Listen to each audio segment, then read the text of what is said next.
up, everybody? I'm Mr. Second Passport. Yesterday on the channel, I covered the trifecta life plan as far as living, banking, and working and investing in different countries, right? To kind of protect your wealth and protect your income streams too, especially important for those of us like myself who can't count on a pension now or maybe ever because I graduated in the US, for instance, and I left, and I've never even worked in the US in an establishment where maybe I could have some sort of pension. So you kind of have to pay close attention to things like this. Now, I'm considering Spain for my trifecta, right? Living in Ecuador, investing in the US, where I have right now just two Airbnb short-term rentals in the US that generate income for me that I manage from anywhere via the internet. And I do have a few other short-term Airbnb properties in Ecuador, right? So those are two income-generating engines. And I currently bank in both of those countries and none others, but I would like to get a third country involved, maybe for generating another source of income, but also maybe for banking purposes, different things like that to kind of help protect wealth and protect against liability and things like that if problems were to arise. Now, why Spain is the big question. Well, first off, I lived in Spain for a year in the Madrid area in college learning Spanish, right, in a study abroad program, and I really loved it. Like most of us who've ever studied abroad, it's an amazing experience to say the least. You don't learn much Spanish. You try, but it doesn't really take. A lot of the kids in my program were pretty angry at the end of the year because they paid all this money and they were leaving without fluency in Spanish, to say the least. So I wasn't fluent in Spanish until I had already moved to Latin America and lived here several years after graduating, right? So again, love Spanish. There's just so many. I love Spain. There's just so many cultures packed into a small, tiny little country.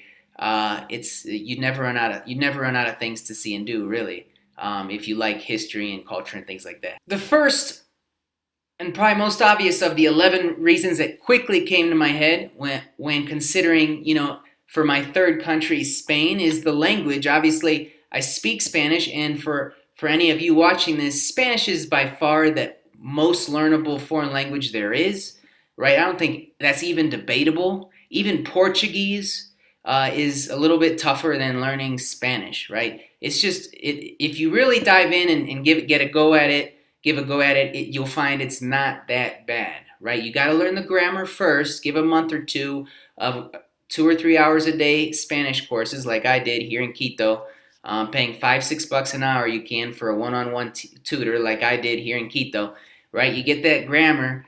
You'll learn way more in a month or two doing that than you would years of taking it back in the U.S. And then it's just a matter of practicing, watching the TV for listening, and then just talking and not being afraid to make mistakes. Just talk. And eventually, pretty much sooner than you think, you'll get it. I really believe that. If I could get it and I failed out of high school Spanish, then pretty much anyone could. The second reason is I actually have a good friend, over there in the part of Spain that I'm most interested in, kind of on the Ruta del Sol, going up there towards Valencia and on down the southern coast of Spain there. The next reason is the weather. The weather, if you look at weather maps, it's actually quite mild year-round on that south coast of Spain. It's not nearly as bad as, say, even where I lived in Madrid, where it got quite brisk, quite cold and windy in the winter, and it gets really scorchingly hot in the summer. It's not that bad. There are seasons on the coast of Spain, so it's not necessarily tropical, but it is much more mild than even, say, other parts of Spain or Europe in general. The fourth reason is the Mediterranean. Wherever I've seen the Mediterranean, in Mallorca, the Amalfi Coast, right, Cinque Terre in Italy, where I have some family that I met up with in San Benedetto, Italy, Santorini, Greece, even Tel Aviv. Every time I've seen the Mediterranean, I'm always amazed at how beautiful it is, right? The fifth reason I'm considering Spain for maybe some sort of property investment and to kind of build into the trifecta lifestyle I was talking about yesterday get a third country involved in my investing strategically is I'm a big skier, so obviously that's something I miss living here in Ecuador, are winter sports. So if I could have a reason, like say a property or two that I could go visit and at the same time ski, then tax write-off.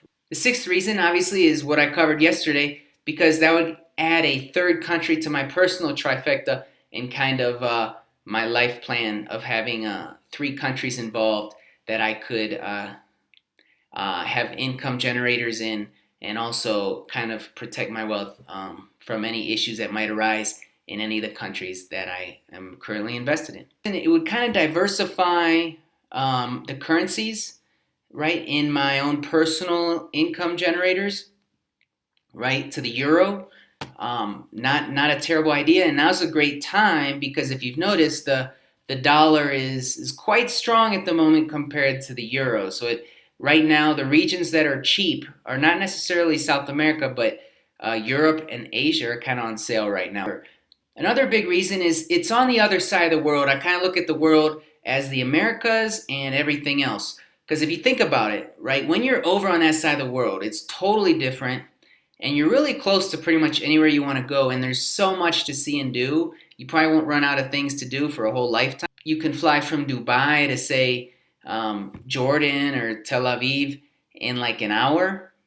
Another hour and a half, 2 hours in the other direction. You can fly to southern India in like Mumbai. Give another hour or 2 hours from Tel Aviv and you're in southern Europe. The ninth reason, if you really dig in, and like I hope to do on this channel too, the real estate prices are actually quite reasonable in southern Europe in general, particularly Italy and Spain, compared to, say, the rest of the developed world, right? Which means you might be able to get some pretty decent returns on investment. And lastly, the 11th reason, like if I were to put Airbnb short-term rental type deals in a place like the coast of Spain, I could take advantage of the lower wages for a developed country. Because if you work in the U.S. like I do, I have one rental in Ohio and one in Montana, and the wage discrepancy is huge. But it's super expensive in Montana to get anything done. Like if I need a plumber, if I need this, that, even a cleaner, crazy expensive. I'm often paying $250 or more just for an hour or 2 hour clean in a place like Montana. Now Ohio might be half that or less, but it's still quite expensive, right? If you compare it to the world. Whereas in Spain, there's you can take advantage as a business owner or small business owner of the lower wages for sure. Not quite Ecuador level where I pay $10-15 for a clean after a short-term stay, but I am expecting much less expensive. Now, what are the negatives to possibly living in, maybe investing in Spain? Probably not living. I don't think I'd live there, but I would definitely invest there and complete the trifecta, my own personal trifecta.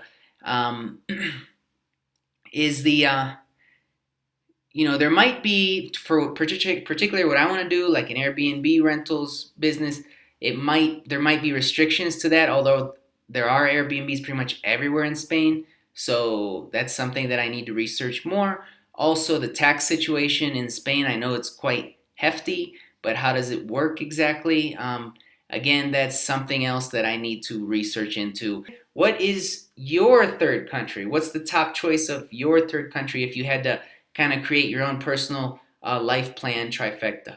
I'm Mr. Second Passport. Take care.